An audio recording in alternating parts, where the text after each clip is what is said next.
আলহামদুলিল্লাহ ওয়াহদাহু ওয়াসসালাতু ওয়াসসালামু আলা মান লা নাবিয়্যা বা'দাহু আম্মা বা'দ।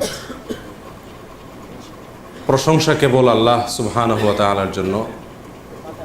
দরুদ এবং সালাম নাজিল হোক প্রিয় নবী মুহাম্মদ মুস্তাফা সাল্লাল্লাহু আলাইহি ওয়াসাল্লামের প্রতি, তাঁর সকল আলো আসহাবের প্রতি। আজকের এই গুরুত্বপূর্ণ ইসলামী সম্মেলনে সম্মানিত সভাপতি, বিজ্ঞ পরিচালক এবং আমার দিন দরদি দিনী ভাইয়েরা, আল্লাহ সুবহানাহু ওয়া তাআলার দরবারে শুকরিয়া আদায় করছি যে তিনি প্রায় বছরখানেক পরে আবার আপনাদের সামনে বসে দ্বীনের কিছু কথা, কোরআন ও সুন্নাহর কিছু কথা আপনাদের সামনে আরজ করার তৌফিক দিয়েছেন। সেই সাথে শুকরিয়া আদায় করছি এই ক্যাম্পের যে সমস্ত ভাইদের অক্লান্ত পরিশ্রমের ফসল হিসাবে প্রোগ্রাম এতদূর পর্যন্ত এসেছে এবং যারা আমাকে এখানে কথা বলার সুযোগ করে দিয়েছেন, আল্লাহ তাআলা তাদের সকলকে জাযায়ে খায়ের দান করেন। প্রিয় দিনী ভাইরা, আজ আমি আপনাদের সামনে যে বিষয়টি নিয়ে আলোচনা করতে চাই সে বিষয়টা হলো বাউলদের ধর্মবিশ্বাস, বাউল ফকিরদের ধর্মবিশ্বাস এবং তাদের জীবনাচার। প্রিয় দিনী ভাইরা, আমাদের সমাজে বাউল বা ফকির এই শ্রেণীর, এই নামে এক শ্রেণীর লোক আছে। দেশের দক্ষিণাঞ্চলে এই বাউলদের পরিমাণ একটু বেশি হলেও বিভিন্ন এলাকাতেই বাউলদেরকে পাওয়া যায়। তো এই বাউলদের সম্পর্কে আমাদের অনেকের পরিপূর্ণ ধারণা নাই যে এদের ধর্ম আসলে কি, এরা কি মুসলিম কি না। সাধারণত আমাদের সমাজের মানুষ জানে বাউলরা সবাই কি মুসলিম। শুধু মুসলিমই না,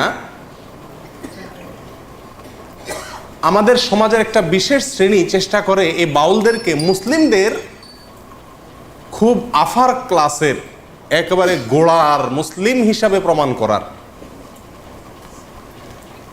এবং সেজন্য আপনারা জানেন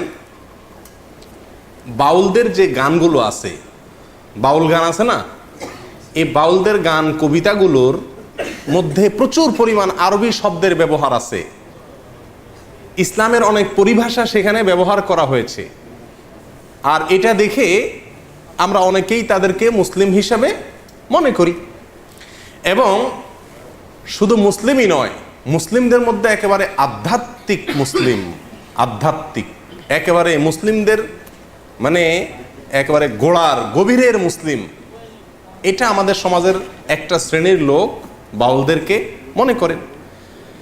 এবং শুধু তাই নয়, এই বাউলদেরকে মনে করা হয় এরা বিরাট বড় ওলি, এক একজন আল্লাহর অনেক বড় কি ওলি। বাউলদের মধ্যে সবচাইতে আলোচিত ব্যক্তি হলেন লালন শাহ। এই লালন শাহ যে তাকে যেখানে মাটি দেওয়া আছে কুষ্টিয়ার, এই জায়গাটাকে একসময় বলা হতো লালনের আখড়া। এরপরে ওই আখড়া না বলে ওইটার নাম পরিবর্তন করে এখন বলা হচ্ছে ওইটাকে লালনের মাজার। কি বলা হয় এখন? মাজার, ইসলামী পরিভাষা। এবং এই আখড়ায় সর্বকালে গাঞ্জা টাঞ্জা খাওয়া হইতো। এখন দেশের অনেক মানুষ সেখানে মান্নত করে, সিন্নি দেয়, ইত্যাদি ইত্যাদি করে। প্রিয় ভাইরা, বিশেষ করে দক্ষিণাঞ্চলে কুষ্টিয়া, যশোর, মেহেরপুর, চুয়াডাঙ্গা, ঝিনাইদহ এই সমস্ত এলাকাতে একটু বেশি, অন্যান্য এলাকাতেও আছে। অনেক গ্রামাঞ্চলে মানুষ এই বাউল ফকির যারা, তাদের কাছে যায় বাচ্চা কাচ্চারা অসুস্থ হলে, কোনো অসুবিধায় পড়লে তাদের কাছ থেকে বিভিন্ন পড়া টড়া নিয়ে আসে। যায় কি যায় না? শুধু তাই নয়, বাউলদের বিভিন্ন গানকে আমাদের দেশের বিভিন্ন পাঠ্যপুস্তকে বাচ্চাদেরকে পড়ানো হয়, সেখানে পাঠ্যপুস্তকের অন্তর্ভুক্ত করে বাচ্চাদেরকে পড়ানো হয় বাউল গান। তাহলে বাংলাদেশের বেশিরভাগ মানুষ বাউল না, বাউলদের বাউলগিরি সাধারণ মানুষের ভিতরে নাই, কিন্তু যে কোনোভাবে হোক সমাজে এটাকে মুসলমানদের একটা ধারা, মুসলমানদের একটা গ্রুপ হিসাবে সাব্যস্ত করার জন্য একটা শ্রেণী দীর্ঘদিন থেকে চেষ্টা করে আসছে। শুধু তাই নয়, আপনারা অনেকেই হয়তো জেনে থাকবেন, ভারতের কলকাতার পশ্চিমবঙ্গের একজন বড় উপন্যাসিক সুনীল গঙ্গোপাধ্যায়, তিনি লালনকে কেন্দ্র করে লালনের জীবনের উপর একটা উপন্যাস লিখেছেন। সে উপন্যাসটার নাম হলো মনের মানুষ। এই মনের মানুষ উপন্যাসটা, এটার আলোকে এটাকে স্ক্রিপ্ট হিসাবে নিয়ে একটা সিনেমা তৈরি করা হয়েছে কয়েক বছর আগে। সিনেমার নামও কি? মনের মানুষ। এই সিনেমাটা, এই ফিল্মটা তৈরি করেছেন, এটার পরিচালনা করেছেন কলকাতার গৌতম ঘোষ, এবং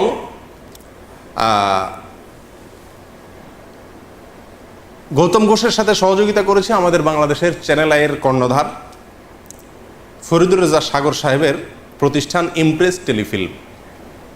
এই ইমপ্রেস টেলিফিল্ম আমাদের দেশের আর গৌতম ঘোষ এর যৌথ উদ্যোগে মনের মানুষ সিনেমা তৈরি হয়।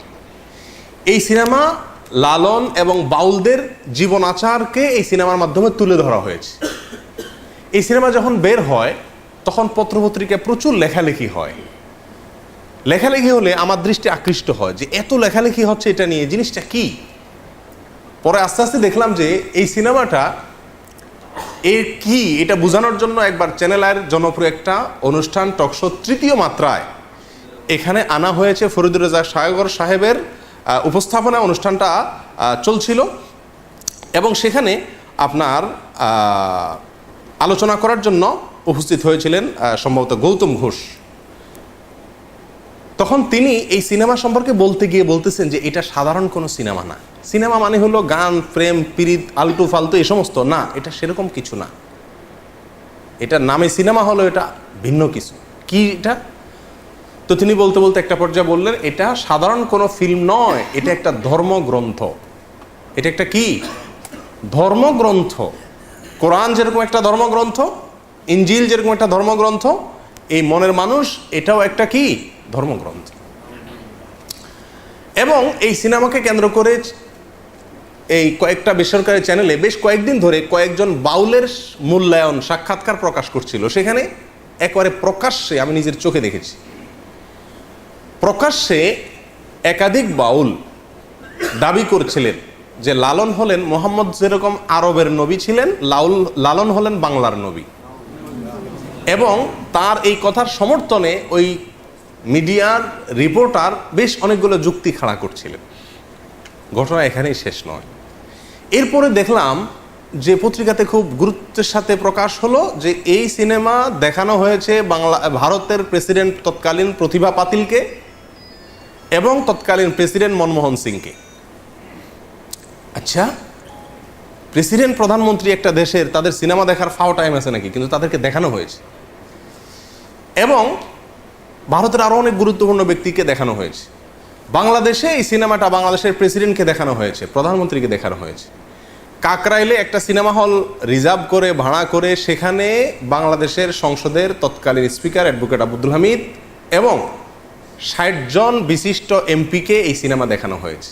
শুধু তাই নয়, বাংলাদেশ ক্রিকেট দলের সদস্যদেরকেও এই সিনেমা দেখানো হয়েছে। ব্যাপার কি আছে এই সিনেমায়, কি আছে এই ফিল্মে, এই সিনেমাতে, যে এটা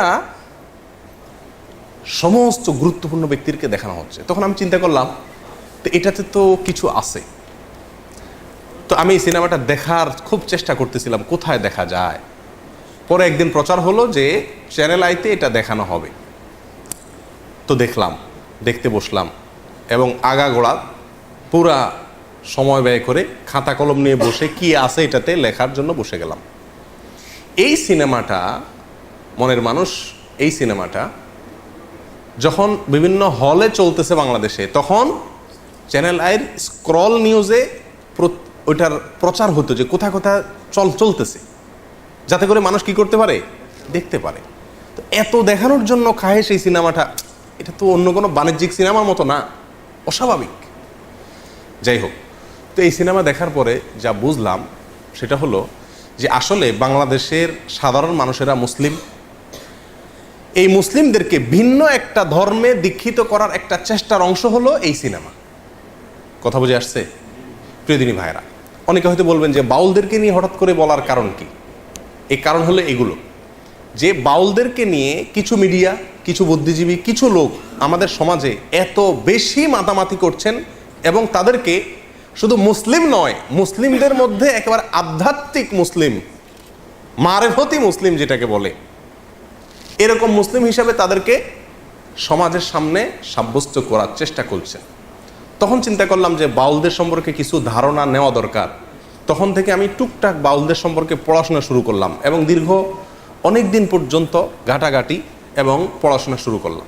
বাউলদের সম্পর্কে জানার জন্য আপনি বাংলাদেশে যারা বাউল নিয়ে গবেষণা করেন তাদের মধ্যে দুইটা বই খুব বেশি প্রসিদ্ধ এবং গ্রহণযোগ্য। তার একটা হলো বাংলাদেশের একজন স্বনামধন্য বুদ্ধিজীবী ছিলেন, বড় মাপের নাস্তিকদের অন্যতম ছিলেন, ঢাকা বিশ্ববিদ্যালয়ের প্রফেসর ছিলেন ডক্টর আহমদ শরীফ। নাম শুনছেন আপনারা? আহমদ শরীফ সাহেবের নাম শুনেন নাই? ওনার লেখা বই বাউল তত্ত্ব। আরেকটা বই লালন একাডেমির প্রতিষ্ঠাতা পরিচালক ডক্টর আনোয়ারুল করিম চৌধুরী, তার লেখা বই বাংলাদেশের বাউল, বাউল সমাজ, সাহিত্য, সঙ্গীত। এই দুইটা বইতে বাউলদের সম্পর্কে সবচেয়ে বিস্তারিত তথ্য উপাত্ত আছে, এবং এটা সবচেয়ে বেশি গ্রহণযোগ্য। কথা বুঝে আসছে? তো এই বইয়ের আলোকে আমরা আগে প্রথমে জেনে নেই বাউলদের পরিচয় কি, বাউল শব্দের অর্থই বা কি, বাউল এই শব্দ কোত্থেকে আসছে, এর অর্থ কি, এটা নিয়ে তিনটা মত, অনেক মত আছে, তার ভিতরে মোটামুটি তিনটা মত উল্লেখ করার মতো। এক, বাউল আসছে বাতুল থেকে। বাতুল, বাতুল মানে হলো পাগল। বাতুল মানে কি? পাগল। তো যারা বাউল হয় এরা পাগলই হয় মোটামুটি, না? তো এই জন্য এদেরকে এই বাউল থেকে, বাতুল থেকে, বাতুল বলা হয় এদেরকে, এই বাউলদেরকে, এবং বাতুল থেকে পরবর্তীতে আস্তে আস্তে রূপান্তরিত হতে হতে হতে বাউলে এসে দাঁড়াইছে। ঠিকছে? কথা বুঝে আসছে? আচ্ছা, এটা একটা মত। আরেকটা মত অনুযায়ী বাউল এটা মূলত 17 শতকে আপনার এই বাউলদের যে পাগলামি আমরা এখন দেখতে পাচ্ছি এটা শুরু হয়। এটা শুরু যে করছে তার নাম হলো আউল চাঁদ। সে আউল চাঁদ এর নামে আউল থেকে হইতে হইতে বাউল হয়ে গেছে। এটা আরেকটা মত। কথা বুঝে আসছে? আচ্ছা, তৃতীয় নম্বর মত, যেটা ডক্টর আনোয়ারুল করিম চৌধুরী লালন একাডেমির প্রতিষ্ঠাতা পরিচালক, তার বাংলাদেশের বাউল বইয়ের 133 থেকে 145 নম্বর পৃষ্ঠার ভিতরে বাউলদের সম্পর্কে আলোচনা করতে, তাদের উৎপত্তি সম্পর্কে বলতে গিয়ে তিনি বলছেন যে বাউল এটা বাল শব্দ থেকে আসছে। আরবি ঠিক না, কোরআনে ব্যবহৃত। কোরআনে আল্লাহ সুবহানাহু ওয়া তাআলা বাল একটা শব্দের ব্যবহার এক জায়গায় করেছেন। অবশ্য এই একই মূল ধাতুর ব্যবহার কোরআনে আরো কয়েক জায়গায় হয়েছে। আল্লাহ সুবহানাহু ওয়া তাআলা বলেছেন, আতাদউনা বালান ওয়া তাদারুনা আহসানাল খালিকিন, তোমরা কি বালকে পূজা করো আর মহান সৃষ্টিকর্তাকে ভুলে ভুলে ভুলে বালকে পূজা করা শুরু করছো। এই যে বাল, এর পূজা, এর আর্চনা, এর উপাসনা করার ব্যাপারে কোরআনে নিষেধ আসছে, ইনজিলে নিষেধ আসছে, বিভিন্ন আসমানি গ্রন্থে নিষেধ আসছে। এ বাল একটা মূর্তি, একটা দেবতা। এই দেবতা সিরিয়া, ফিলিস্তিন এই অঞ্চলে, কারো মতে পারস্য এই অঞ্চলে এই দেবতার উপাসনা হতো হাজার হাজার বছর আগ ধরে, এবং কোরআনে ইনজিলে এই দেবতার উপাসনা করার ব্যাপারে ভৎসনা করা হয়েছে। এ বাল দেবতা সম্পর্কে এ বাংলাদেশের বাউল বইয়ে ডক্টর আনোয়ারুল করিম চৌধুরী লালন একাডেমির প্রতিষ্ঠাতা পরিচালক বাউলদের সম্পর্কে যার কথা সবচেয়ে বেশি গ্রহণযোগ্য হয় তাদের মধ্যে একজন অন্যতম। তিনি বলেছেন যে মূলত যেই বাল মূর্তিকে পূজা করত সেই হাজার হাজার বছর আগে, ইসলামেরও আগের মুশরিকেরা, সেই বালটা ছিল প্রজনন দেবতা। কি ছিল এটা? প্রজনন দেবতা। বুঝেন তো? এই প্রজনন দেবতা হওয়ার কারণে বাউলদের যে কর্মকাণ্ড এগুলো সবগুলাই যৌনাচার কেন্দ্রিক ম্যাক্সিমাম। সেই জন্য ওই বাল মূর্তির নামানুসারে বাউল বলে এই বাউল ধর্মের লোকদেরকে বা বাউল দর্শন লোকদেরকে নামকরণ করা হয়েছে। কথা বুঝে আসছে? এই গেল বাউল শব্দের উৎপত্তি। সংক্ষেপে আমরা বাউলদের পরিচয় সম্পর্কে জানি। বাংলাপিডিয়াতে আছে, বাউল হলো লোক সম্প্রদায়ের একটা সাধন ভজন গোষ্ঠী যারা গ্রামে গঞ্জে গান গেয়ে ভিক্ষা করে বেড়ায়। বাউলরা কোনো মসজিদেও যায় না, কোনো মন্দিরেও যায় না, কোনো ধর্মগ্রন্থে তাদের বিশ্বাস নাই। বাউলরা সাধারণত নারী পুরুষ মিলে যৌনাচার করে, এটাই হলো তাদের ধর্ম আর এটাই হলো তাদের সাধনা। এটা কার বক্তব্য? বাংলাপিডিয়ার বক্তব্য। শুধু বাংলাপিডিয়ার বক্তব্যই নয়, বাংলাদেশের বাউল বইতে আপনার একই কথা ডক্টর আহমদ শরীফের বইতে আরও স্পষ্ট করে একেবারে সরাসরি ডক্টর আহমদ শরীফের বইতে বলা আছে যে বাউলদের মূলত যে সাধনা, এদের কর্মকাণ্ড, এ সবগুলাই হলো মূলত যৌনাচার। বাস কি সেটা বিস্তারিত আমরা পরে আসছি। প্রীতিনী ভাইরা, এই বাউলদের সম্পর্কে আমরা এখন জানবো তাদের কিছু বৈশিষ্ট্য, তাদের কিছু কর্মকাণ্ড। শেষে গিয়ে তাদের ধর্ম নিয়ে বিস্তারিত আলোচনা করবো ইনশাআল্লাহ বিদিনিল্লাহ। বাংলাদেশে মুসলমানদেরকে একটা ধর্মের লোক মনে করা হয়, হিন্দুদেরকে রাষ্ট্রীয়ভাবে স্বীকৃত একটা ধর্মের লোক মনে করা হয়, হ্যাঁ, খ্রিস্টানদেরকে একটা ধর্মের লোক মনে করা হয়, বৌদ্ধদেরকে একটা ধর্মের লোক মনে করা হয়, নাস্তিকদেরকেও ধর্মীয় দৃষ্টিকোণ থেকে একটা গ্রুপের লোক মনে করা হয়। কিন্তু বাউলদেরকে আমাদের সমাজ রাষ্ট্র আমরা মুসলিম হিসেবেই জানি। কিন্তু আজকের আলোচনা থেকে আপনি পরিষ্কার হয়ে যাবেন যে বাউল এটা আলাদা একটা ধর্ম এবং সেই ধর্মটার স্বরূপ কি। এদের কখনো কখনো দেখা যাবে নাস্তিকদের সাথে মিলে, কখনো কখনো দেখা যাবে যে আপনার মুশরিকদের সাথে মিলে, কখনো কখনো দেখা যাবে যে মুসলিমদের সুরে তারা কথা বলে, জগা খিচুড়ি টাইপ। যাই হোক, বাউলদের যে সাধনা, আসেন তাদের কাজ কি, এই কাজ সম্পর্কে একটু জানার চেষ্টা করি। একটু আগে বলছিলাম যে বাউলদের মূল কাজ হলো যৌনাচারের মাধ্যমে ইবাদত করা, উপাসনা করা। কিরকম যৌনাচারের মাধ্যমে ইবাদত করা, উপাসনা করা? বাউলদের সমস্ত কর্মকাণ্ড হলো দেহকেন্দ্রিক, নিজের দেহকেন্দ্রিক। মাথা থেকে পা পর্যন্ত যে দেহটা আছে না, এই দেহটা নিয়েই সমস্ত ইবাদত বন্দেগী। মসজিদ না, মাদ্রাসা না, কোরআন না, হাদিস না, হজ না, জাকাত না, রোজা না, নামাজ না, কিচ্ছু না। সমস্ত ইবাদত বন্দেগী, সমস্ত সাধনা, সমস্ত ইবাদত উপাসনা সবকিছু হলো এই দেহকে কেন্দ্র করে। কথা বুঝে আসছে? এবং তারা বলে যে দেহই হলো পরম সম্পদ, আর দেহেই সৃষ্টিকর্তা আছে। দেহেই কি আছে? সৃষ্টিকর্তা আছে। ডক্টর আহমদ শরীফের হুবহু তার ভাষা হলো এরকম, কামাচার বা মিথুনাত্মক যোগ সাধনাই হলো বাউল পদ্ধতি। এবং এই দেহকে কিভাবে তারা সাধনা করে তার একটা স্বরূপ আসছে এই বইগুলাতে। যেমন বাউলরা আপনার তাদের একাধিক সেবা দাসী থাকে, কম বয়সে মেয়ে থাকে, এবং প্রত্যেক বাউলদেরই কমপক্ষে একজন সাধন সঙ্গিনী থাকে, মহিলা, যার সঙ্গে বিয়ে হওয়া জরুরি না, আরেকজনের বউ হতে পারে। আমি বলতেছি না, তাদের বই পুস্তকের কথা। পরকীয়া তাদের ধর্মে বৈধ, গাঁজা পান করা তাদের সাধনায় বৈধ। তো এই বাউলরা তাদের সাধনার পদ্ধতি হলো, একজন ব্যক্তি পুরুষের সাধনা করে, তার জন্য একটা মহিলা লাগে, এবং তারা মনে করে এই সাধনাটা কখন হয়? যখন এই পুরুষ এবং মহিলা ব্যভিচারে লিপ্ত হয় এবং তাদের অর্গাজম হয়, ঠিক ওই সময় নাকি সৃষ্টিকর্তা হাজির হয়ে যায়। বুঝে আসছে কথা? বাস, যত বেশি এটা করতে পারবে তত বেশি সে কি পারবে, সে সাধনা করতে করতে একেবারে সফল হয়ে যাবে। সিদ্ধ পুরুষ বলে তারা, সফল পুরুষ হয়ে যেতে পারবে যত বেশি সে এই যৌনাচার করতে পারবে এবং দেহ নিয়ে তথাকথিত সাধনা করতে পারবে। বাউলদের অনেক গান আছে যে গানের অর্থ আমরা জানি না। এদের একটা রহস্যের বিষয় হলো এরা বলে একটা, উদ্দেশ্য না আরেকটা। আরবিতে এটাকে ইস্তেআরা বলে। বুঝে আসছে কথা? শব্দ বলে একটা, উদ্দেশ্য আরেকটা, খুব কৌশলে। সাধারণ পাবলিক বুঝতে পারে না। অনেক গান আছে আমরা এটাকে আধ্যাত্মিক মনে করি, অনেকে খুব গাই, টেলিভিশনে প্রচার হয়, আমরাও খুব গাই অনেকে, কিন্তু জানি না এই গানের অর্থ কি। তার ভিতরে এক দুটো আপনাদের দেখাচ্ছি। বাড়ির পাশে আরশিনগর, সেথা এক পড়শি বসত করে, আমি একদিনও না দেখিলাম তারে। এই গান শুনছেন আপনারা?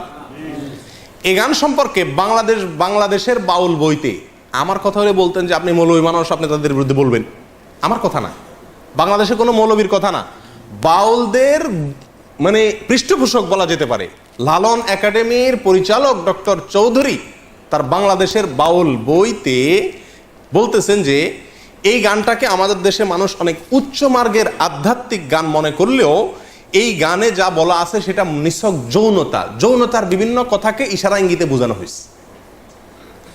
কথা আমার না, কথা ডক্টর চৌধুরীর। এবং 368 থেকে 369 নম্বর পৃষ্ঠায় এই গানের বিশ্লেষণ সেই বইতে আছে, কেউ দেখে নিতে পারেন। আচ্ছা, লালনের আরো বহু গান আছে, মানে আমি প্রায় সবগুলো কবিতা পড়ার চেষ্টা করছি আজ অনেক দিন থেকে, প্রায় 1.5 বছর থেকে চেষ্টা করতেছি নিয়ে পড়াশোনা করতে। তো যতগুলো গান আমার চোখে পড়ছে, যতগুলো কবিতা চোখে পড়ছে, তার বেশিরভাগ কবিতার সার মর্ম হলো যৌনতা, কিভাবে যৌনতা করবে, কিভাবে সাধন করবে, এগুলা পদ্ধতি বাস। আরেকটা কবিতা শুনেন, আমি কি সন্ধানে যাই সেখানে, মনের মানুষ যেখানে, আধার গড়ে জ্বলছে বাতি দিবারাতি নাই সেখানে, যেতে পথে কাম নদীতে। যারা বাংলা বুঝেন তাদেরকে ব্যাখ্যা করার দরকার নাই, কাম শব্দের অর্থ জানেন আপনারা শুদ্ধ বাংলায়? যেতে পথে কাম নদীতে, পাড়ি দিতে ত্রিবেণে, কত ধনির ধারা যাচ্ছে মারা, পৈড়ে নদীর তোর তুফানে, রসিক যারা চতুর তারাই নদীর ধারা চিনে, উজান্তরি যাচ্ছে বে তারাই স্বরূপ সাধন জানে। মনে হয় যে নদীর ঢেউটা বলা হচ্ছে, জি না। বিশ্বাস করেন এমন কিছু ব্যাখ্যা আছে এই সমস্ত গানের যেগুলো আমি আপনাদের সামনে খুলে বলতে পারবো না, আপনাদেরকে বুঝে নিতে হবে। আরেকটা গান আছে খুব জনপ্রিয়, আফসোসের বিষয়, বাংলাদেশের ক্লাস 9-এর শিক্ষার্থীদেরকে পড়ানো হয়, সিলেবাসের অন্তর্ভুক্ত।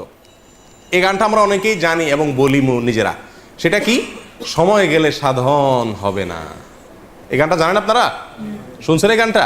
সময় গেলে সাধন হবে না। এই গানটার অর্থ ব্যাখ্যা এত নোংরা, এত নিকৃষ্ট, বিশ্বাস করেন যদি সেটা বলতে যাই তো মানে সোজা কথা আমাকে চরম নির্লজ্জ হতে হবে, এটা আমার দ্বারা সম্ভব না। আমি খুলে আপনাকে বলতে পারবো না এই গানের পুরো ব্যাখ্যা, তবে কিছু ইঙ্গিত দিব। শুনেন পুরো গানটা, শুনেন কবিতাটা শুনেন। সময় গেলে সাধন হবে না, দিন থাকিতে দিনের সাধন কেন করলে না, জানো না মন খালে বিলে মিন থাকে না জল শুকালে, কি হয় তারে বাদল দিলে শুকনা নদীর মোহনা, অসময়ে কৃষি করে মিশামিশি খেটে মরে, গাছ যদি হয় বীজের জোরে তবুও ফল তো ধরে না। এই গানের খোলাসা কথা আমি আপনাদেরকে বলি। বলা হচ্ছে যারা বাউল, যারা ফকির, যারা সাধনা করবে, এদেরকে বলা হচ্ছে আরে বেটা, দিন থাকতে দিনের সাধন করলি না, সময় থাকলে সাধন করতে হবে, সময় চলে গেলে সাধন করে লাভ হবে না। সময়টা কি? মেয়েদের ঋতুস্রাব, এর আগের সময়টাকে বোঝানো হচ্ছে। ঋতুস্রাবের আগের মুহূর্তে সাধন করতে হবে, ঋতুস্রাব হয়ে গেলে, মাসিক হয়ে গেলে তখন সাধন করলে আর কাজ হবে না। এই হলো খোলাসা কথা, আর এর চেয়ে বেশি আমি আপনাকে ব্যাখ্যা করে বলতে পারছি না। এখানে এই গানে যে এই কথাটা বোঝানো হয়েছে, এটা তো আমি দাবি করতেছি মৌলবী না, এটা বাউলদের বক্তব্য, তারাই বলতেছে যে এই গানের এই ব্যাখ্যা। রেফারেন্স নেবেন, একটা একটা করে নেন। এই গানের সময়, সাধন, মিন, বীজ, কৃষি এসব শব্দ যৌন কর্ম সংশ্লিষ্ট বিভিন্ন পরিভাষা।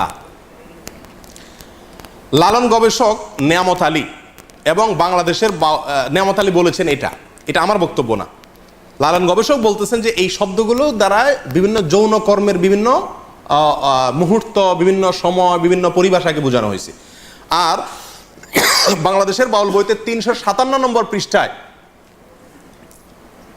এই একই কথা বলা হয়েছে যে এই গানটা অনেকে মনে করে আধ্যাত্মিক গান, সময় গেলে সাধন হবে না, মানে আল্লাহর যাওয়ার জন্য এবার বন্দি করতে বলতেছে না, এখানে সেক্স করতে বলতেছে, যৌনচার করতে বলা হচ্ছে, জেনা করতে বলা হচ্ছে এবং তার সময় বলা হচ্ছে কখন করতে হবে কখন করা যাবে না। আর এটাই খুব পরম, এটা ক্লাস 9 বাচ্চাদেরকে পড়ানো হয় আমাদের দেশে। এবং বাউল লালন পরিভাষা নামে একটা বই আছে, এই বইয়ের 80 নম্বর পৃষ্ঠায়ও এই গানের একই ব্যাখ্যা করা হয়েছে যে এটা পুরাটা যৌনতার কথা, কিন্তু আমরা সাধারণ মানুষ হয়তো জানিও না। আসেন সামনে। বাউল সাধনা সম্পর্কে আমাকে মাফ করবেন, এমন কিছু কর্মকাণ্ড তাদের আছে যেগুলো আমি না বললে আপনারা বুঝবেন না, বলতে হবে, আমাকে একটু বেহায়া হতে হবে। আমাদের দেশে মানুষ জানে না, অনেকে ম্যাক্সিমাম লোক। আমি ব্যক্তিগতভাবে লালনের আখড়া থেকে নিয়ে ফকিরদের বিভিন্ন আখড়া ঘুরে ঘুরে দেখেছি। আমি নিজের অভিজ্ঞতার কথা আপনাদের কাছে চাপিয়ে দিতে যাব না, তাদের বই পুস্তকের আলোকে বলবো। আমি জানার জন্য তাদের বিভিন্ন আখড়া আখড়া ঘুরেছি। এইবার দেশে গিয়ে আমি কুষ্টিয়াতে গেছি, আমার উদ্দেশ্য ছিল লালনের আখড়া যাওয়া, দেখা সেখানে, এবং শুধু শোনা কথা বা পড়া কথারও বিশ্বাস না করে নিজে চোখে দেখা। তাদের আখড়া যদি কেউ যেয়ে থাকেন, ফকিরদের তারা তথাকথিত জিকির করে যেগুলাতে, এগুলোতে আপনারা দেখবেন পুরুষের সাথে একজন নারী লাগে, অন্ধকার হইতে হয়, এবং গাঁজা তো প্রয়োজনই হয়, এবং বাকি কি কাজগুলো হয় সেগুলো বই থেকে শুনেন, আমার অভিজ্ঞতা থেকে না শুনে। দেখুন, বাউল ধর্মে পরকীয়া প্রেম জায়েজ আছে। আল্লাহর কসম, আমি নিজে যাচাই করে যশোরের এক গ্রামে গিয়ে সন্ধান পাইছি যে এখানে, এমনি অন্য কাজে গেছি, পরে শুনছি যে এখানে আপনার ফকিরদের আখড়া আছে। তো আমি দেখতে গেছি, একদিন না কয়েকদিন, পরে জানতে পারছি যে এক মহিলা আছে, তার স্বামীও আছে, কিন্তু সবাই জানে এই মহিলা সারাদিনই জেনা করে তার ওই সাধন সঙ্গীর সাথে, বাউলদের সাথে। এবং কোনো কোনো মহিলার তো সংসার শেষ, আবার অনেক পুরুষও করে যারা বাউল। এটা তাদের ধর্মের গুরুত্বপূর্ণ কাজ, জেনা করা। সারাদিন জেনাটাই ইবাদত বাস, এবং জেনার মানে মূল মুহূর্ত যেটা, সেই মুহূর্তেই নাকি স্রষ্টা হাজির হয়ে যায়। প্রিয়দিনী ভাইরা, বাউলরা মনে করে, আপনারা হয়তো অনেকে প্রথম শুনছেন, শুনে রাখেন, বাউলদের দৃষ্টিতে মানুষের শরীরের বিভিন্ন রোগ বালাই বারো হওয়ার জন্য একটা বিরাট বড় ওষুধ হলো মেয়েদের রস পান করা। রস বুঝেন কি? না, রজ বলতে দুইটা জিনিস। এক হলো কুমারী মেয়ের প্রথম মাসিকের রক্ত, আরেকটা হলো পুরুষদের যেরকম উত্তেজনার কারণে বীর্য বের হয়, মেয়েদের যে পদার্থটা আসে এটাকে রজ বলে। এই রজ, এটা পান করলে কোনো রোগ বালাই আর শরীরে থাকে না, এটা বাউলদের বিশ্বাস। আরো শুনবেন, তারা বলে রোগ থেকে মুক্ত হওয়ার জন্য, বিভিন্ন রোগ থেকে, বড় বালা মুসিবত অসুখ বিসুখ থেকে ভালো হওয়ার জন্য নিজের মুখ এবং মেয়েদের স্তনের দুধ পান করলে রোগ ভালো হয়। আরো শুনবেন, তারা বলে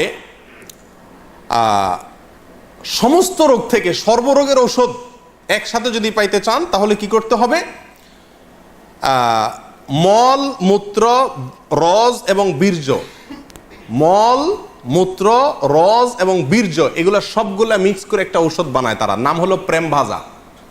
ওষুধের নাম কি? প্রেম ভাজা। এটা খাইলে আর কোনো রোগ থাকে না। প্রিয়দিনী ভাইরা, আপনারা অনেকে হয়তো বলবেন যে এগুলা গল্প আর কি। আপনি আল্লাহি বাস্তবতা খবর নিয়ে দেখেন, আর খবর নেওয়ার দরকার না, আমি আপনাকে বই পুস্তক থেকে বলছি, তাদের বই পুস্তক থেকে, তাদের ধর্মগ্রন্থ থেকে, তাদের ধর্মীয়, তাদের আচার এবং তাদের সংস্কৃতি, কালচার, এ সংক্রান্ত যে সমস্ত বই পুস্তক আমাদের সমাজে প্রতিষ্ঠিত, গ্রহণযোগ্য, অথেন্টিক, এই সমস্ত বই পুস্তকে লেখা আছে। তার ভিতরে বাংলাদেশে বাউল বইয়ের 350 থেকে 382 নম্বর পৃষ্ঠায় এই কথাগুলো উল্লেখ আছে। কথা বুঝে আসছে ভাই? আমাদের দেশে অনেক মানুষ না জেনে এই ফকিরদের কাছে চিকিৎসার জন্য যায়, ছেলেবেলে অসুখ হলে যায় না, কি ওষুধ দেয় এটা ওই শয়তান জানে, আর শয়তানকে যে এই শয়তানই শিখাইছে সেই শয়তান হয়তো জানে, আল্লাহ সুবহানাহু ওয়া তাআলা জানে, আমরা অনেকে জানিও না। আমাদের দেশের নাস্তিকরা বাউলদেরকে খুব পছন্দ করে, একটা মজার বিষয়। কারা পছন্দ করে? নাস্তিকরা কোনো ধর্মকে পছন্দ করে না, কিন্তু বাউলদেরকে খুব পছন্দ করে। ডক্টর আহমদ শরীফ নাস্তিকদের গুরু, বাউলদের নিয়ে বই লিখছেন এবং বিরাট বিশ্লেষণ করেছেন, তাদের ঐতিহ্য তুলে ধরেছেন। শুধু তাই নয়, বাংলাদেশের যারা নাস্তিক, সেকুলার, এরা সবসময় বাউলদেরকে প্রমোট করে। লালনের আখড়ায় 50 জন গাঁজা খাইছে, এটাকে সমস্ত মিডিয়া বা অনেক মিডিয়াতে খুব ফলাও করে প্রকাশ করে, আজকে লালনের এখানে ওরস হইতেছে, ওরস। গাঁজা খাইছে। লক্ষ লক্ষ মানুষের মাহফিল হয়, লক্ষ লক্ষ মানুষের ভালো কোনো কাজ হয়, সেটা কোনো মিডিয়াতে প্রচার করে না। কিন্তু ওই আখড়ায় গাঁজা খাইছে কয়েকটা, সেটারে সারাদিন টেলিভিশন নিউজে বলে। কেন নাস্তিকরা এত পছন্দ করে কেন? এর কারণ হলো এই বাউলদের তাদের যে কর্মকাণ্ড, এই কর্মকাণ্ডগুলোর খোলাসা কথা কয়েকটা পয়েন্ট। নাম্বার 1 যেটা বললাম, দেহ নিয়ে সাধনা। দেহ নিয়ে সাধনা মানে যৌনতা, সোজা বাংলা। নাম্বার 2, আপনার যত নোংরা, বিষ্ঠা, নাপাক পৃথিবীর কোন ধর্মের মানুষরা যেগুলোকে পাক মনে করে না, হালাল মনে করে না, এই সমস্ত জিনিসগুলোকেও তারা শুধু হালাল আর পাকই না, এগুলা বিরাট ঔষধ মনে করে। লালনদের বাউলদের একটা গ্রুপ আছে যাদেরকে বলা হয় নেড়ার ফকির। কি বলা হয়? নেড়ার ফকির। নেড়ার ফকির, নেড়ার ফকির মানে বুঝেন? নেড়ার ফকির মানে হলো, নেড়া শব্দের অর্থ হলো যার কোনো ঘর সংসার নাই। নেড়ার ফকির মানে যাদের কোনো কি নাই, ঘর সংসার। ম্যাক্সিমাম বাউলদের কোনো বিয়ে হয় না, এরা বিয়েতে বিশ্বাস করে না। সাধারণ সঙ্গিনী হইলেই হলো, যে কারোর বউ হইলেই হলো, বিয়ের দরকার হয় না, এবং তারা বিয়ে করে না। তাদের মূল কথা হলো ইসলাম পালন করার জন্য মক্কাতে যাওয়ার দরকার নাই, মদিনা যাওয়ার দরকার নাই, আল্লাহ রাসূল সব এই দেহের ভিতরে আছে, শুধু দেহ নিয়ে সারাদিন পড়ে থাকলে চলবে। ধর্মীয় যত কর্মকাণ্ড, আচার অনুষ্ঠান, আমল, ইবাদতের কথা কোরআন সুন্নাহয় বলা আছে, এর কিচ্ছুর দরকার নাই। এগুলা সবগুলা নাউজুবিল্লাহ মানুষের বানানো। তাহলে কি করতে হবে? শুধু সারাদিন এই দেহ নিয়ে পড়ে থাকতে হবে, ঘর সংসার বাদ দিয়া মাতলামি করতে হবে, ভিক্ষা করে বেড়াইতে হবে, বাস, তাহলেই স্রষ্টাকে পাওয়া যাবে। এর ভিতরেই স্রষ্টা আছে, মানুষই স্রষ্টা, অন্য কথা বলতে গেলে। এ হলো বাউল ধর্মের খোলাসা কথা। নাস্তিকরা যেহেতু বাংলাদেশে মানুষের ধর্মীয় আচার, মসজিদ, মাদ্রাসা সহ্য করে না, এরাও একই। এই জন্য নাস্তিকরা এদেরকে খুব কি করে, পছন্দ করে। বাউলদের ধর্মে, বাউলদের বিশ্বাসে বৈরাগ্যতার বিরাট বড় অবস্থান। নবী সাল্লাল্লাহু আলাইহি সাল্লাম বলেছেন, লা রুহবানিয়াতা ফিল ইসলাম। ইসলামে কোনো বৈরাগ্যতা নাই। আল্লাহ সুবহানাহু ওয়া তাআলা কোরআনে কারিমে বৈরাগ্যতা, যে বৈরাগ্যতাকে আগের যুগের বিভিন্ন জাতিরা নিজেদের ধর্মীয় কাজের অংশ বানিয়ে নিয়েছিল, আল্লাহ সুবহানাহু ওয়া তাআলা তাদের সমালোচনা করেছেন। রুহবানিয়াতান নিবতাদাউহা মা কাতাবাল্লাহু লাহু। এই রুহবানিয়াত বা বৈরাগ্যতা, সংসার বাদ দিয়া ওই বৌদ্ধদের মতো এক কালার একটা কাপড় পরে, লম্বা চুল রেখে, গোসল নাই, পরিষ্কার নাই, নোংরা, আবর্জনা, ময়লা, এই অবস্থায় সময় পার করা, পাগলামি ছাগলামি করা, এটাই হলো জীবন। এটা বলে বৈরাগ্যতা। এই বৈরাগ্যতা আপনার বাউলদের গুরুত্বপূর্ণ একটা আপনার তাদের গুরুত্বপূর্ণ একটা কালচার হলো কি থাকা, বৈরাগী হয়ে থাকা। কি থাকা? তারা কোনো সমাজের সাথে মিশতে চায় না। বাউলদের জৈবিক প্রয়োজনে তারা সাধারণ সঙ্গীর সাথে মিশে, সেটা তো ঠিক আছে, ভিক্ষা করে খায়, সেটা তো, এবং তারা নিজেদেরকে বলে আমরা মুক্ত পুরুষ, আমাদের কোনো সমাজের কোনো বন্ধন নাই, আমরা সমাজের কোনো বন্ধন মানি না, যেমনে মনে হচ্ছে এমনি চলি, পাগলের মতো। বুঝে আসছে কথা? এদের হাজার হাজার যে গানগুলো আছে, এই গানগুলো সম্পর্কে আগেও আপনাদেরকে কিছুটা ধারণা দিয়েছি, এখনো বলছি যে এই গানগুলোর সবগুলাই হলো যৌনতা নির্ভর, এবং যৌনতার বিভিন্ন কৌশল, কলা কৌশল, বিভিন্ন পদ্ধতি, সময়, ক্ষণ ইত্যাদি, এগুলো সবই সমস্ত গানে বাতানো আছে। সুধীর চক্রবর্তী নামে বাংলাদেশে একজন লালন গবেষক আছেন, বাউল গবেষক আছেন। এই ভদ্রলোকের একটা বই আছে, এই বইটার নাম হলো গভীর নির্জন পথে। এই বইয়ের 14 নম্বর পৃষ্ঠার প্রথম সংস্করণে উনি লিখেছেন যে বাউলদের গান বুঝতে হলে তাদের পরিভাষা বুঝতে হবে। তারা বলবে একটা, উদ্দেশ্য আরেকটা, সাধারণ মানুষ সব কিছু বুঝে না। তো উনি উপমা দিতে গিয়ে বোঝাইছেন যে, যেমন আমাবস্যা মানে নারীর ঋতুকাল, যখন মাসিক হয় ওইটার আমাবস্যা। লালনদের কোনো গানে যদি আমাবস্যা হয় তাহলে বুঝবেন নারীর ঋতুকালকে বোঝানো হচ্ছে। বাঁকা নদী মানে হলো স্ত্রীর যৌনি, কুমারী মানে কাম, লতা মানে সন্তান, চন্দ্র সাধন মানে হলো মলমূত্র পান। এরকম তাদের বিভিন্ন ভাষা আছে, পরিভাষা আছে। এগুলো আমার বক্তব্য নয়, সুধীর চক্রবর্তীর বক্তব্য। বইয়ের নাম গভীর নির্জন পথে, পৃষ্ঠা নম্বর 14। তাহলে একটা ধারণা পাইছেন তো বাউলদের কর্মকাণ্ড সম্পর্কে? আচ্ছা, এখান থেকে আমরা জানলাম যে তারা বৈরাগী, সংসার ধর্ম চায় না, আগলামি পাগলামি করে। এ হলো তাদের জীবন। বিকৃত যৌনাচার, বিকৃত যৌনাচার আর অসামাজিক জীবনযাপন, এগুলা হলো পাগলামি। এটা হলো বাউলদের কর্মকাণ্ড। আচ্ছা, আমাদের সমাজে যে সমস্ত বাউলরা আছে, এই বাউলদের আরেকটা গুরুত্বপূর্ণ বিশ্বাস হলো, বাউলরা মনে করে গান বাজনা শুধু হালাল না, এটা তাদের ধর্মের অন্যতম অনুষঙ্গ। আপনি দেখবেন বাউলদের হাতে একটা একতারা থাকে না, লক্ষ্য করছেন নি? একতারা বাজাবে আর গান গাবে, আপনার সাধনের নামে যৌনতা করবে, ভিক্ষা করে খাবে, গাঞ্জা খাবে। এই যে তাদের গানের বিষয়টা, তারা গান গায়, কত মানুষই তো বাংলাদেশে গায়, তারাও গায়, সমস্যা কি? সমস্যা হলো যেখানে, সেটা হলো বাংলাদেশে যারা গান গায় তাদের কেউ দাবি করতে যায় না যে গান গাওয়া হালাল, কিন্তু বাউলরা গান তো গায় গায়, দাবি করে যে কোরআন হাদিসের দৃষ্টিতে গান হালাল। কোরআন হাদিসের দৃষ্টিতে কি গান হালাল? মনের মানুষ যে সিনেমার কথা আপনাদেরকে শুরুতে বলছিলাম, এই সিনেমার কয়েকটা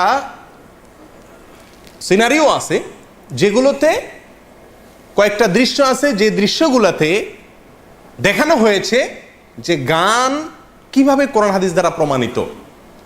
এবং লালন একবার ওই সিনেমাতে দেখানো হয়েছে, এক মৌলবীর সাথে তার তর্ক হয়েছে, বাহাস হয়েছে। সে তর্কে মৌলবী বলছে গান হারাম, সে বলছে গান হালাল। তো এই তর্কে লালন জিতে গেছে। এখন সিনেমা তো যেমনি ইচ্ছে এমনি বানায়, ওই মৌলবীরা হারাইয়া লালন রে জিতে দিছে, আর মারহাবা, তাহলে গান হালাল। এই মৌলবীরা বলে গান হারাম, বাদ্য হারাম, এগুলো সব মূর্খ, কিচ্ছু জানে না।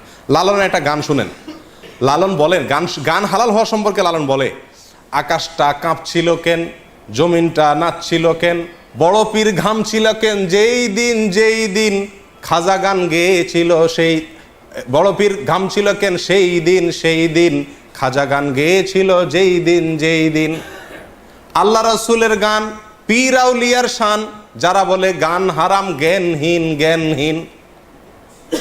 হ্যাঁ, কার এটা? লালন সাহেবের। লালন ফকির বলতেছেন যারা বলে গান হারাম, এই মৌলভী সাহেবরা সব কি ব্যাককল, জ্ঞানহীন। উনি হলেন সবচেয়ে বড় আলেম, উনি ফতুয়া দিচ্ছেন যে এটা পীরাউলিয়ার শান, আল্লাহ রাসূলের গান। বুঝে আসছে কথা? প্রিয়দিনী ভাইরা, এরা গানকে হালাল করে এবং গান বাজনাই এদের সারাদিন এ জিকির সাধনা, ভজন সাধন এদের। আচ্ছা, এবার আসেন এদের সম্পর্কে আরেকটু ধারণা নেই আমরা, তাদের ধর্ম সম্পর্কে। এবার গোড়ায় চলে যায় ডাইরেক্ট, তাদের ধর্ম সম্পর্কে। লালনদের ধর্ম আসলে কি, বা এই বাউলদের ধর্ম আসলে কি?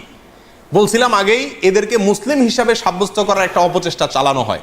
এবং আমার দেশে মনে করে লালনরা, ফকিররা, এরা শুধু মুসলিম না, এরা আধ্যাত্মিক ক্লাসের মুসলিম, মারেফতি মুসলিম। আর বাকিদেরকে বলে এরা শরীয়তের মুসলিম। তারা হলো কিসের মুসলিম? মারেফতের। তলে তলে মুসলমান, উর্ফে কিছু নেই, সব ভিতরে। এদের মুসলমান সব কি ভিতরে। আমার এক ওস্তাদ ছিলেন খুলনাতে, তিনি একবার বলেন যে আমি একবার রাস্তা দিয়ে যাচ্ছি, তো দেখি এক ন্যাংটা এক বেড়া, এই বাউল, লম্বা চুল, পাগল, এর পিছে মানুষ ঘুরতেছে। তো আমি বললাম যে ভাই, তোমাদের কি মাথা নষ্ট হয়েছে? এই ন্যাংটা বেড়ার পিছিয়ে ঘোরার মানেটা কি? এটা বেহায়া একটা পাগল, এর পিছিয়ে ঘোরার কি যুক্তি তোমাদের? এই বুঝি তোমাদের ধর্ম? আল্লাহ তোমাদের আকল বুদ্ধি কিছু দেয়নি। তো লোকজন বলতেছিল আমার উস্তাদকে, বলে যে আরে হুজুর, এভাবে বলিয়েন না, কার ভেতরে কি আছে বলা যায় না, কার ভেতরে কি আছে বলা যায় না। আমার উস্তাদ বলতেছেন যে আমি তখন বললাম, আরে বেটা পাগল, ওর ভিতরে যা ছিল সেটাও বাইর করে দিছে, কি আর থাকবে? যা একটু ছিল, কিছু তো নাই ওর ভিতরে, যা একটু ছিল সেটুকু বাইর করে দিছে, তুই কস ভিতরে কি আছে? আর কত নম্বরের পাগল? প্রিয়দিনী ভাইরা, এ হলো এদের জীবন আচার। এবার আসেন তাদের ধর্ম নিয়ে। দেখুন, তারা পাগলামি করে করুক, তারা মাতলামি করে করুক, তারা গাঞ্জা খায় খাক, তারা জেনা করে করুক, তারা গান বাজনাকে ধর্ম মনে করে করুক, তারা আরো কিছু করুক, শুধু বীর্জনা পেশাব পায়খানা সারাদিন খাক, আমার কিছু আসে যায় না। আমার আসে যায় তখন যখন তারা এই কাজগুলোকে ইসলামের নামে করে এবং সমাজে জোরপূর্বক চাপিয়ে দেওয়ার চেষ্টা করা হয়, এটাকে ইসলাম হিসাবে সাব্যস্ত করার চেষ্টা করা হয়। প্রিয়দিনী ভাইরা, এদের ধর্ম সম্পর্কে অনেকেরই ধারণা নাই। আমি আগেই বলছি, আমরা অনেকে মুসলমান মনে করি। লালনের নিজের মুখেই শুনেন, আমরা সাধারণ মানুষ না জানলে কি হবে, যারা পণ্ডিত তারা ঠিকই জানে, নাস্তিকরা ঠিকই জানে যে লালনের ধর্ম কি ছিল, লালনের নিজের ধর্ম কি ছিল, এবং আপনার কি জানি বলে, তার নিজের ধর্মের পরিচয় কি, এটা সম্পর্কে সে কিছুটা চালাকি করছে। মুনাফিকের মতো, মুনাফিক যেরকম বলতে চায় না তার ধর্ম কি, লালনও তার কোনো জায়গাতে স্পষ্ট করে বলে না যে আমি নাস্তিক, আমি মুসলমান, আমি হিন্দু, এরকম কখনো সে বলে না, ঘুরাই ফিরাই বলে। তার গান শুনলে, তার কবিতা শুনলে আপনি বুঝবেন সে কত চালাকি করার চেষ্টা করে, ঘুরাই ফিরাই বলতেছে। আচ্ছা যাই হোক, লালন অনেক বড় মাপের কবি ছিলেন, সেই জায়গা থেকে আমি তাকে সম্মান করি। তিনি অনেক বড়, তার কবিতা বাংলা ভাষার জন্য অনেক বড় কিছু, ঠিক আছে, সব ঠিক আছে। কিন্তু ধর্ম নিয়ে যখন তিনি কথা বলছেন এবং ধর্মের নামে ইসলামের কোরআন এবং হাদিসকে এত নিকৃষ্টভাবে বিকৃত করেছেন, যত নিকৃষ্টভাবে আর কেউ বিকৃত করে নাই, তখন তার সেই বিকৃতিগুলো আমাদের ধরে দেওয়া দরকার আছে কি নাই? প্রিয়দিনী ভাইরা, তার ধর্মের খোলাসা হলো তারা বলে এ আপনার দেহের ভিতরেই সৃষ্টিকর্তা, আপনার দেহের ভিতরেই কি সৃষ্টিকর্তা। তার এক গানে মনসুর হাল্লাজের যে আনাল হক, আমি খোদা, আমি আল্লাহ, এই যে দাবি করছে মনসুর হাল্লাজ, আলেমরা তাকে মৃত্যুদণ্ডের নির্দেশ দিচ্ছেন, তার মৃত্যুদণ্ড হয়ে গেছে এই কুফরি কালামের কারণে। সেই কুফরি কালামটাই বিশ্বাস করে লালন। এবং একটা গান আছে বাউলদের, আপনারা জানেন, একবার আপনারে চিনিতে পারিলে রে যাবে অচেনারে চেনা, একবার আপনারে চিনিতে পারিলে রে যাবে অচেনারে চেনা, মানে নিজেরে চিন, তাহলে অচেনারে অর্থাৎ আল্লাহরে চিনা যাবে। আল্লাহ, তুই নিজেরে চিনলে আল্লাহরে পেয়ে যাবি। আরবিতে একটা প্রবাদ আছে, নাউজুবিল্লাহ, অনেকে এটাকে হাদিস হিসাবে পেশ করে, সেটা হলো যে মান আরাফা নাফসাহু ফাকাদ আরাফা রব্বাহু। ওইটারই বাংলা অর্থ হলো এই কুফরি কালাম, অর্থাৎ যে ব্যক্তি নিজেকে চিনবে সে আল্লাহকে চিনে ফেলবে। এই কথা শুনতে ভালো শোনা যায়, কিন্তু উদ্দেশ্য হলো ওই নিজের ভিতরেই আল্লাহ আছে, বাইরে কোথাও যাওয়ার দরকার নাই। আচ্ছা যাই হোক, এবার লালন নিজের যে কবিতার মাধ্যমে তার ধর্মের পরিচয় দিছে, আসেন তার মুখেই শুনি। সব লোকে কয় লালন কি জাত সংসারে, লালন বলে জাতের কি রূপ দেখলাম না এই নজরে, কেউ মালায় কেউ তসবি গলায়, হিন্দুরা মালায়, মুসলমানরা তসবি গলায়, কেউ মালায় কেউ তসবি গলায়, তাতেই যে জাত ভিন্ন বলায়, যাওয়া কিংবা আসার বেলায় জাতের চিহ্ন রয় কার রে, যদি সুন্নত দিলে হয় মুসলমান, নারীর তবে কি হয় বিধান, বামন চিনে পৈতা প্রমাণ, বামনি চিনে কিসে রে, লালন এমনই এক জাত, লালন এমনই জাত এক খানা। কি বুঝলেন? সে বলতে চাচ্ছে এই গানের কবিতার খোলাসা কথা হলো যে মানুষ জাতের কথা কয়, কিসের জাত, কিসের ধর্ম আবার এই সমস্ত। আচ্ছা, সুন্নত দিলে মুসলমানই করাইলে, খাতনা করলে যদি মুসলমান হয়, তাহলে মহিলা যে খাতনা হয় না, হে কেমনে মুসলমান হয়?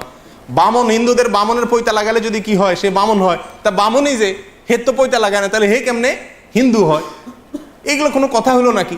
জাতের কথা কয়, আমি তো জাত তো কোনোদিন দেখলাম না, বুঝলাম না, এটা কোন ধরনের? লালন এমন এক জাত যে এর কিচ্ছু না।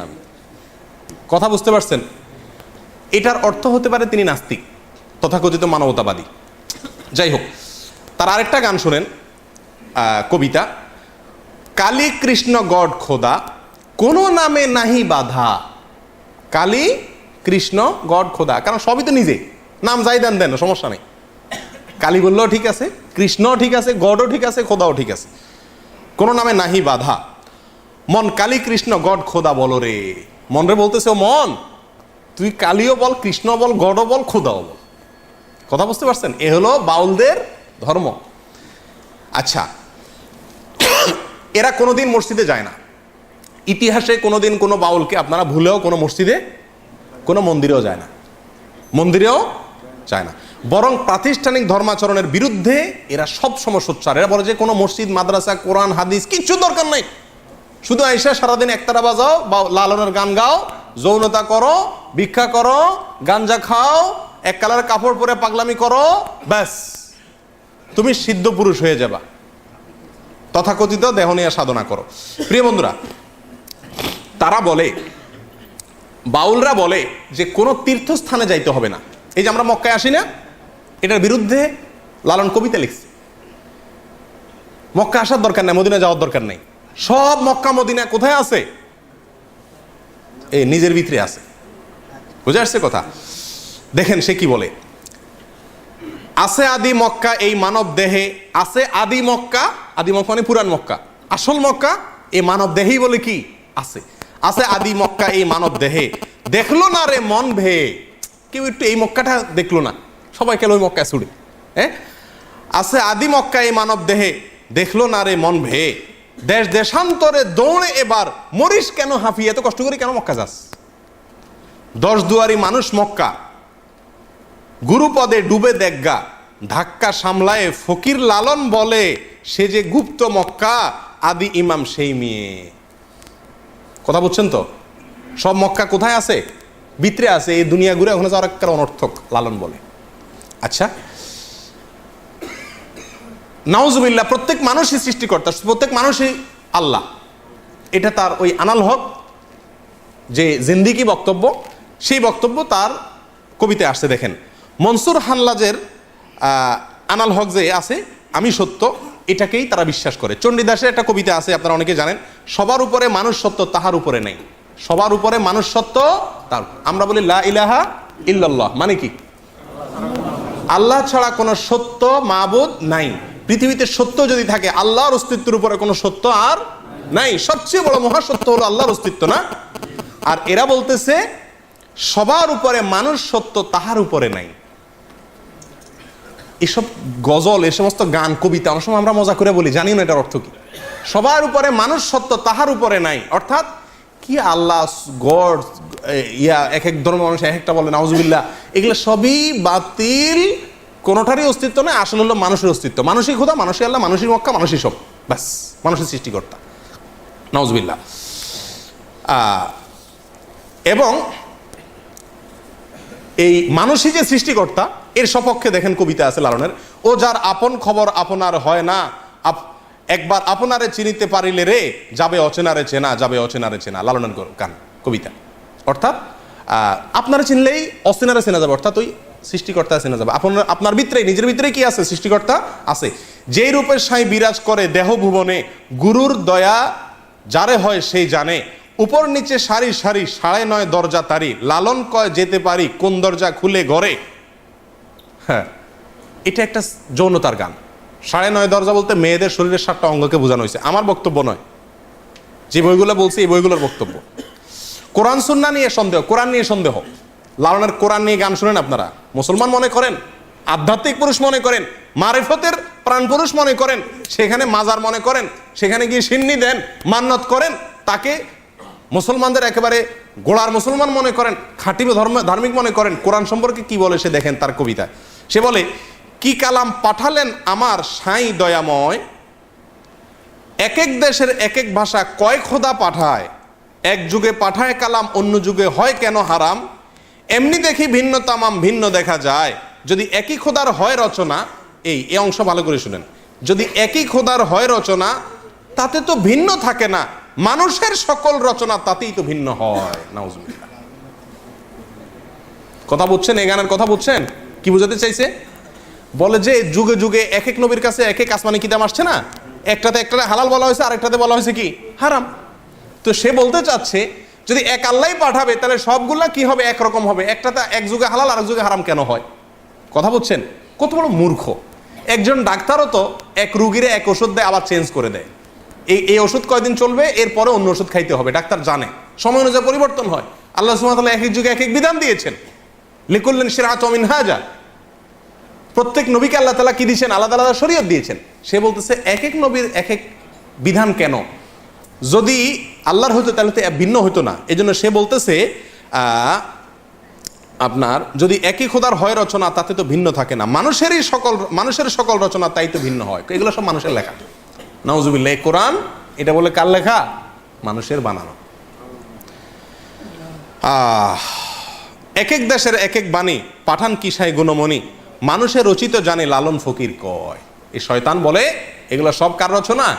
মানুষের রচনা। আর সে বলে মুসলমান না, শুধু মারেফতের বিরাট উচ্চাঙ্গের আউলিয়া পীর। হ্যাঁ, আল্লাহুল মুস্তাআন। আচ্ছা, তার আরেক গানের ভিতরে দেখা যায় সে বলছে যে আল্লাহ এবং রাসূল এক, আল্লাহ রসুল আলাদা কিছু না। নাউজুবিল্লাহ। এটা আমাদের দেশে অনেক মাজারিরাও বলে। আল্লাহকে বুঝে তোমার অপর লীলা, আল্লাহ কে বুঝে তোমার অপর লীলা, কে বুঝে তোমার অপার লীলে, তুমি আপনি আল্লাহ ডাকো আল্লাহ, তুমি নুরি ছিলে ডিম্ব অবতরী, সাকারে সৃজন পড়লে ত্রিভুবন, আকারে চমৎকার ভাব দেখালে, নিরাকার নিগম ধ্বনি, তাও তো সত্য সবাই জানি, তুমি আগমের ফুল নিগমের রাসূল, আদমের ধরে জান হইলে, আত্মতত্ত্ব জানে যারা, সায়ের নিগুড় লীলা দেখছে তারা, নিরঞ্জন অকৈথ্য সাধন লালন খুঁজে বেড়ায় বন জঙ্গলে। পুরা গানের খোলাসা কথা হইল, আল্লাহ একবার আকার ধরে নবীর সুরত ধরে আসে দুনিয়াতে, আবার নিরাকার হয়ে যায়, আবার আদমের ঘাড়ে মানুষ হয়ে আদমের রূপ ধরে আল্লাহ আসে, অর্থাৎ এরাই আল্লাহ, নাউজুবিল্লাহ, আলাদা কিছু নেই। কথা বুঝে আসছে? এরপর আরেকটা গানের 2 লাইন শুনেন মাত্র, সেখানে সে বলতেছে, কেন জিজ্ঞাসিলে খোদার কথা দেখায় আসমানে, কেন জিজ্ঞাসিলে খোদার কথা দেখায় আসমানে, আসেন কোথায় স্বর্গপুরে কেউ নাহি সন্ধান জানে। আল্লাহর কথা বললে কয় আসমানে আছে, আর রহমান আল্লাহর সিস্তাওয়া, আল্লাহর কথা বললে বলে আসমানে আছে সবাই, বলে যে কেউ আজ পর্যন্ত দেখছে, কেউ জানছে নাই, বুয়া, নাউজুবিল্লাহ। এ হলো বাউলের ধর্ম। নবীদের সম্পর্কে ধারণা দেখেন, নবীদের সম্পর্কে তারা কি বলে, নবী না চিনিলে সে কি খোদার ভেদ পায়, চিনিতে বলেছেন খোদে সেই দয়াময়, কোন নবী হইল অফাত, কোন নবী বান্দার হায়াত, কোন নবী মারা গেছে, কোন নবী মারা যায় না, জীবিত আছে এখনো, বুঝছেন?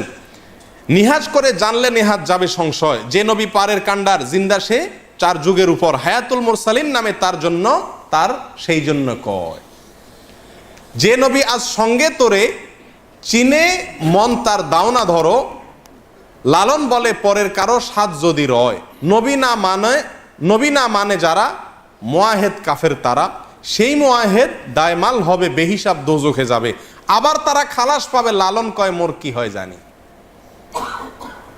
এটার শেষ লাইনটাতে বোঝানো বলা হচ্ছে যে নবীরে অস্বীকার করলে তারা কাফের, লালন বলতেছে দোজখে যাবে বলতেছে, তো এরা দোজখে সাহবেন আবার চলে আসবে জান্নাতে। কাফেররা অনন্ত অসীমকাল জাহান্নামে থাকবে না নবীর অস্বীকার করলে, আর সে বলতেছে কি আবার তারা খালাস পাবে, তার গানে বলতেছে এরা আবার কি পাবে, খালাস। দেখেন, শুধু ফতোয়া দিচ্ছে না, কে জান্নাতে যাবে কে জাহান্নামে যাবে, কি হবে না হবে, কে আল্লাহ কে রসুল, সব সে বলতেছে। এ হলো এদের ধর্ম। পৃথিবী ভাইরা, এদের কালিমা, লালনদের এই বাউলদের কালিমা আছে। এদের কালিমা কি জানেন?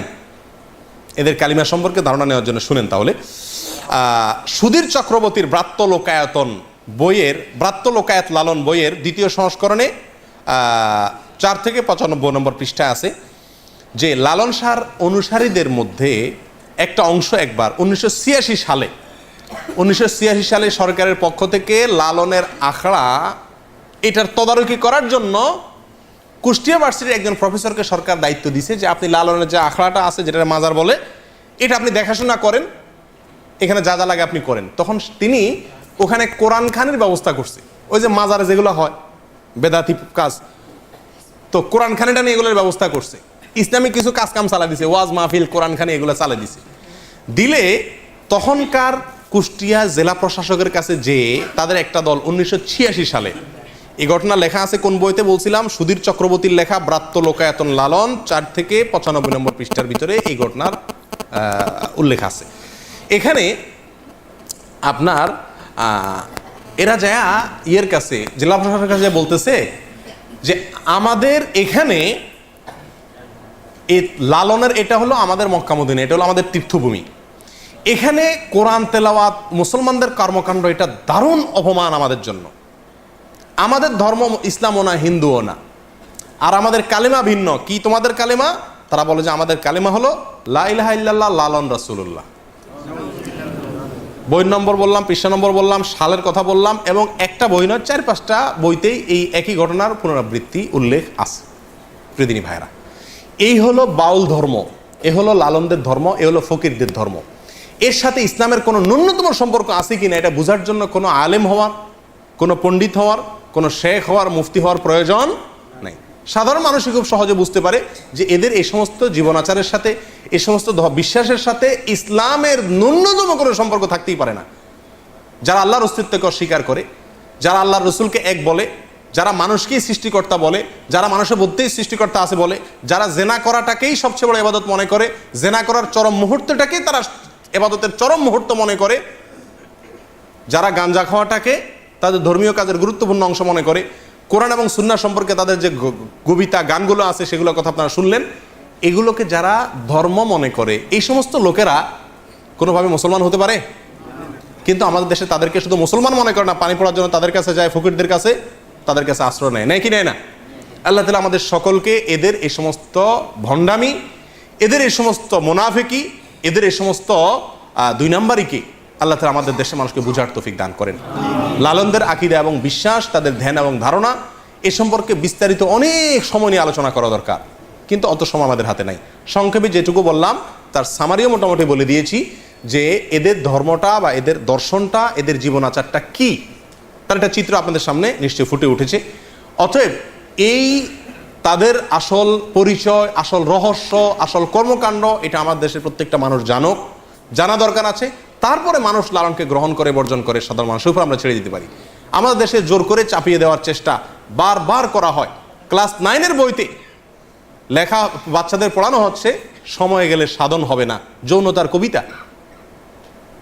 মাসিক থাকতে যৌনাচার করতে হবে, না হলে সাধন হবে না মাসিক আসার আগে। এই কবিতারে পড়ানো হচ্ছে ক্লাস 9-এ বাচ্চাদেরকে আধ্যাত্মিক কবিতা হিসেবে। এবং এই কবিতার এই ব্যাখ্যা আমি আপনাদেরকে আগেই বলেছি, এটা আমার ব্যাখ্যা নয়, এটা ডক্টর আহমদ শরীফের ব্যাখ্যা, এটা ডক্টর আনোয়ার করিম চৌধুরীর ব্যাখ্যা, এটা সুধীর চক্রবর্তীর ব্যাখ্যা, এটা লালন পণ্ডিতদের ব্যাখ্যা, লালন একাডেমির কর্তাদের ব্যাখ্যা, আমাদের সাধারণ মৌলভী সাহেবদের ব্যাখ্যা নয়। অতএব আল্লাহ তাআলা এদের এই সমস্ত চক্রান্ত থেকে, শয়তানি থেকে আল্লাহ তাআলা আমাদেরকে হেফাজত থাকার তৌফিক দান করেন। কেন মনের মানুষ সিনেমাকে ভারতের প্রেসিডেন্ট প্রধানমন্ত্রীকে দেখানো হয়েছে? কেন মনের মানুষ সিনেমা আমার দেশের প্রেসিডেন্ট প্রধানমন্ত্রী দেখানো হয়েছে? কেন মনের মানুষ সিনেমাটাকে সিনেমা বানায় কাকালে হল রিজার্ভ করে 60 জন এমপিকে, জাতীয় ক্রিকেট দলের সমস্ত খেলোয়াড়দেরকে, জাতীয় সংসদের স্পিকারকে দেখানো হয়েছে? কেন এটা নতুন সিনেমা টিভিতে ফ্রি দেখানো হচ্ছে? কেন কোন হলে চলতেছে তার অ্যাড্রেস টিভিতে সারাদিন প্রচার করা হচ্ছে? তার রহস্য এখন বুঝছেন তো? এটাকে একটা ধর্ম, এই ধর্ম বাংলাদেশে প্রতিষ্ঠা করতে চায় কিছু লোক, কিছু নাস্তিকরা। আল্লাহ তাআলা আমাদের চোখগুলাকে খুলে দেওয়ার তৌফিক দান করেন, আমরা যেন চোখগুলা খুলতে পারি, বুঝতে পারি। ওমা তৌফিক ইল্লা বিল্লাহ। আসসালামু আলাইকুম ওয়া রাহমাতুল্লাহি ওয়া বারাকাতুহু।